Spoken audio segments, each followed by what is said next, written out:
সুধী দর্শক, আমরা আজ আবার এসেছি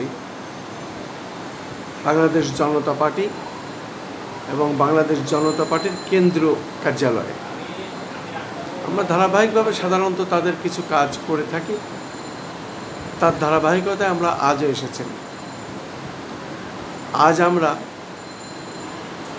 বাংলাদেশ জনতা পার্টির প্রতিষ্ঠাতা চেয়ারম্যান জিএম কেরামত আলী সাহেব, ওনার কাছে আমরা কিছু দিক নির্দেশনা বিষয় প্রশ্ন করব।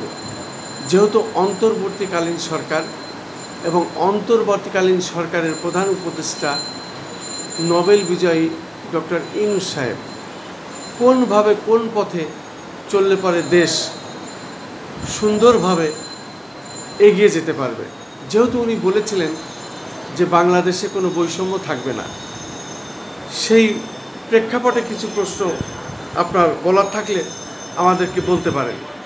আপনি বলুন, যেহেতু পার্টির চেয়ারম্যান আপনি।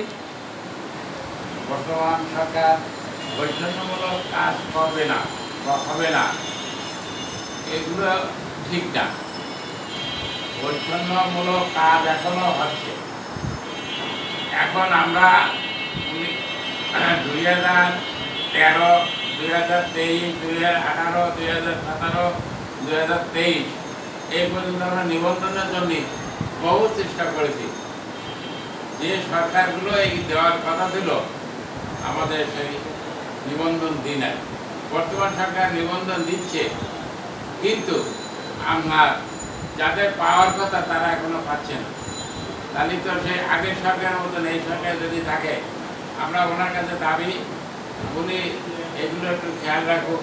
দেশের বর্তমান পরিস্থিতিও খারাপ, তো ওনাকে খুব চাপের ভিতরে রাখছে। চাপের ভিতরে যদি না থাকে সেই অবস্থায় কিছু কিছু কাজ এবং সামলানো তার উচিত। এই জন্য আমরা চাই বৈষম্যমূলক কাজ যাতে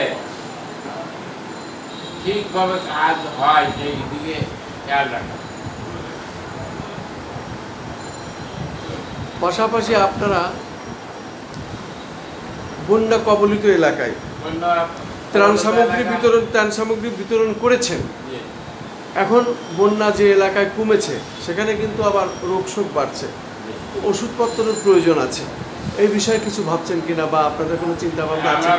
ভাবছি আমরা কিছু ওষুধপত্র এবং অবকাঠামো কাজ করার জন্য কিছু কাজ আমরা হাতে নিয়েছি। অতি শীঘ্রই আমরা ওখানে তাদের অবকাঠামোর জন্য কিছু টাকা পয়সা সাহায্য করবো, এই আশা ব্যক্ত করি ইনশাআল্লাহ।